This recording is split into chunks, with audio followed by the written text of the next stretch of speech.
Pawan Kalyan leaders Anjibabu, అలాగే Pawan Kalyan fans అందరికీ మీకు ఒక షాకింగ్ ఇన్ఫర్మేషన్. చూడండి, నేను ఇప్పుడు ఎక్కడున్నాను. పవన్ కళ్యాణ్ మంగళగిరి ఆఫీసు గేట్ దగ్గర ఉన్నాను. పవన్ కళ్యాణ్ లోపట ఉన్నాడు. ఇదిగో వాళ్ళ సెక్యూరిటీ.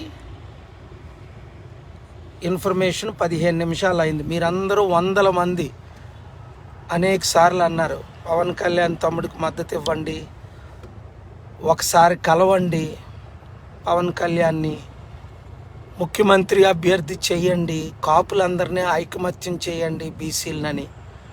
5 సంవత్సరాలు నేను ఆఫర్ ఇచ్చిన తరువాత ఇప్పుడు నేను పవన్ కళ్యాణ్ని డైరెక్ట్గా కలవడానికి వచ్చానని ఇదే మీకు రుజువు. ఇది పవన్ కళ్యాణ్ ఆఫీసు, ఈ పవన్ కళ్యాణ్ వెహికల్స్, అది ఆయన పవన్ కళ్యాణ్ సెక్యూరిటీ. ఆయన లోపట ఉన్నారు. ఇప్పుడు మీటింగ్ జరుగుతుంది లోపట. మనం వచ్చి ఇన్ఫర్మేషన్ ఇచ్చాం, 15-20 నిమిషాలు అయింది. వారు ఇంకా మనల్ని పిల్లలేదు. హరిప్రసాద్ గారు వచ్చారు ఇప్పుడు బయటికి. వెహికల్ తీసి లోపలికి పెమ్మని ఏదో చెప్తున్నట్టుంది. Thank you. బాగున్నారా? చెప్పండి సార్. ఏం లేదు, పవన్ ఉన్నారని తెలిసి సీక్రెట్గా వచ్చాను. లేదు సార్, ఇప్పుడు సార్ అవైలబుల్గా లేరు. నేను లేరు ఇక్కడ. లోపల ఉన్నారట? లేరు, ప్రెసెంట్ లేరా? ఆయనే కదా హరిప్రసాద్ గారు? కాదా? ఇందాక ఎవరు నన్ను కలిశారు హోటల్ నోవటల్లో? ఎవరు కలిశారు? మీరు ఇక్కడ పనిచేస్తారా? మీ పేరండి?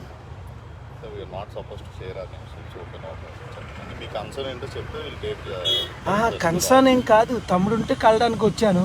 ఫ్యాన్స్ అందరూ అడిగారని. ఆయన ఉన్నారని లోపల నాకు ఇన్ఫర్మేషన్ వచ్చింది. వెహికల్స్ అన్నీ ఇక్కడే ఉన్నాయి, మీరు లేరు అంటున్నారేంటి? లేదు సార్, వెహికల్స్ ఎప్పుడు ఉంటాయి సార్, వెహికల్స్ తోటి సంబంధం ఉంటుంది. అంటే ఆయన నోవటల్ నుంచి వచ్చారు, మేము అక్కడ కలవడానికి సీక్రెట్గా అవ్వలేదు. అంటే తమ్ముడు ముఖ్యమంత్రి అయితే బాగుంటుందని నా దగ్గర ప్లాన్ ఆఫ్ యాక్షన్ ఉంది. ఆ ప్లాన్ ఆఫ్ యాక్షన్ ఆయనకి షేర్ చేయడానికి వచ్చాను అనమాట. చంద్రబాబు నాయుడు గారు వీళ్ళంతా నా శిష్యులే కదా మొన్నటి వరకు. రాంగ్ డైరెక్షన్లో కాకుండా అయితే ఇప్పుడు నేను మన ఫ్యాన్స్ అడిగారు ఒకసారైనా పవన్ కళ్యాణ్ తమ్ముని కలవండి, మీరు వెళ్ళండి అని. సో నేను వచ్చానని. సార్ లేదు, మీరు పర్టికులర్స్ ఇస్తే సార్ మళ్ళీ ఎప్పుడో సార్ చూసుకొని మీరు అపాయింట్మెంట్ ఫిక్స్ చేస్తాం. అయితే మమత, నీ నెంబర్ ఇస్తావా? ఏమిస్తావా? నేను ఇప్పుడు నోవటల్లోనే ఉంటున్నాను. ఇందాక వచ్చారు ఆయన. చంద్రబాబు నాయుడుతో రావడం వల్ల నేను కలలేదు. సీక్రెట్గా కలిసి పర్సనల్గా విషయాలు మాట్లాడి ఉన్నాయని. మరి they came together. Therefore నేను ఇది లైఫ్లో మొదటిసారి రావడం. మీకు తెలుసు కదా, నేను ముఖ్యమంత్రుల దగ్గరికి వెళ్ళను, ప్రైమ్ మినిస్టర్లనే కలవను. నేను వెళ్తే అమిత్ షా అపాయింట్మెంట్ అవసరం లేదు, మోదీది అవసరం లేదు.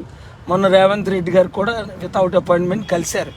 తమ్ముడిని ఒక కాపు నాయకుడిగా, ఒక బీసీ నాయకుడిగా ముఖ్యమంత్రి చేయడానికి నా దగ్గర ప్లాన్ ఆఫ్ యాక్షన్ ఉంది. నేను ఎలాగ విశాఖపట్నం ఎంపీగా నిలబడుతున్నాను, సెంట్రల్కి వెళ్ళడానికి ఫండింగ్ తేడానికి. దాని కొరకే వచ్చానని రుజువు ఎందుకు ఫేస్బుక్ పెట్టానంటే 20 మినిట్స్ వెయిట్ చేశాను. మళ్ళీ నా ఫ్యాన్స్ అడుగుతారు చాలామంది, ఇంక్లూడింగ్ మనోలే, మీ వాళ్ళే, అంజుబాబు వీళ్ళు ఒకసారి రండి సార్ అని. దీనికి ఎవిడెన్స్ నేను పెట్టాను అనమాట. అది. సో ఏదైనా నెంబరు ఇస్తావా మమతను? అది చూశారు కదా, నేను కలవడానికి వచ్చాను. ఈ వీడియో పవన్ తమ్ముడికి మీరు షేర్ చేయండి. పవన్ తమ్ముడు పిలిస్తే నేను వర్లా వచ్చి కలుస్తాను, లేదంటే వారిని డిన్నర్కి నవటాలకి ఇన్వైట్ చేస్తాను. ఆయన లోపట ఉన్నారనే అంటున్నారు. వెహికల్స్ అన్నీ బయటే ఉన్నాయి. ఇప్పుడు దాకా ఉండండి, పర్మిషన్ తీసుకొని తలుపు తీస్తామన్నారు. ఇప్పుడు అంటున్నారు ఆయన లోపట లేరు, బయటికి వెళ్ళారు అని. సడన్గానా వెహికల్స్ని, సెక్యూరిటీని, బౌన్సర్స్ని అన్నీ చూస్తే ఆయన లోపటే ఉన్నారని. లేరా?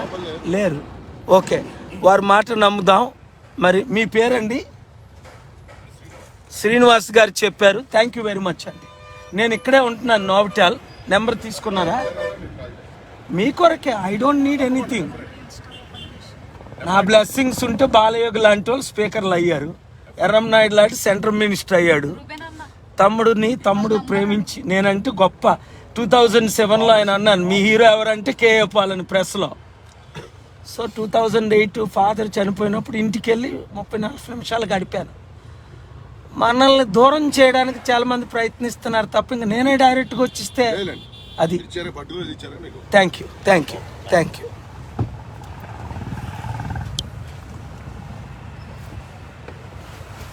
అది శ్రీనివాస్ గారు వచ్చారు, వాళ్ళ మనుషులు వచ్చారు, కలిశారు. అవునే ఇన్ఫర్మేషన్ ఇస్తారు, మనల్ని కలుస్తానన్నారు. Very good. నాకు తెలిసి అయితే ఆయన లోపటే ఉన్నారు. ఎందుకంటే ఇదిగో వెహికల్స్ అన్నీ నూతిప్ర ఇలాగ ఆయన వెహికల్స్ అన్నీ ఇక్కడే ఉన్నాయి. మేము నోవటెల్లో నుంచే ఫాలో అయ్యి వచ్చాం. ఇవన్నీ ఆయన సెక్యూరిటీ వెహికల్సే.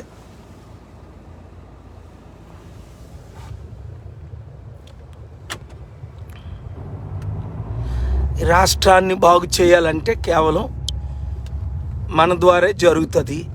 రాష్ట్ర అప్పు 12 లక్షల కోట్లు తీరాలంటే ఎలా తీరుతుంది? వడ్డీ కట్టలేని పరిస్థితి ఇప్పుడున్న 2 పార్టీలను.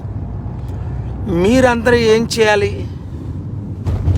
ఎక్స్ ఎమ్మెల్యేలు, ఎక్స్ మినిస్టర్లు.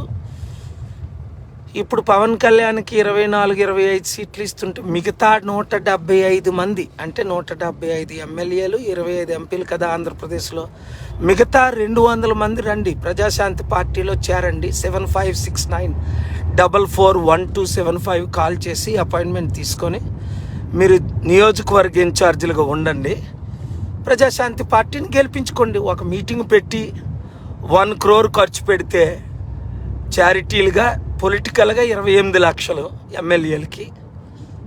చారిటీ అభివృద్ధి కార్యక్రమాలు 75 లక్షలు చేస్తే మీరు ఎమ్మెల్యే అయిపోతారు. వాళ్ళు 100 కోట్లు 1000 కోట్లు ఖర్చు పెట్టినా గెలరు.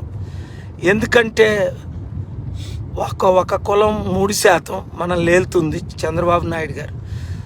రెడ్ల కులం 5% మాత్రమే. మనం బీసీ, ఎస్సీ, ఎస్టీ, క్రిస్టియన్, ముస్లిం 90% ఉన్నాం. అది 90% ఉన్న మనం 8% ఉన్న వాళ్ళతో ఏలబడుతున్నాం. రాజ్యాధికారం లేనిదే ఏమీ చేయలేం. అప్పులు తీర్చలేం, అభివృద్ధి చేయలేం, కంపెనీలు తేలేం. వీరెవరు ఏమీ చేయలేరు, నేను తప్ప. ఎందుకంటే విదేశాల్లో 2700 బిలియనర్స్ నాకు మిత్రులు ఉన్నారు. వాళ్ళు వస్తారు, కంపెనీలు పెడతారు ఇక్కడ. సో పవన్ కళ్యాణ్ తమ్ముడు మనల్ని కలవాలని, మరి అక్కడ లోపట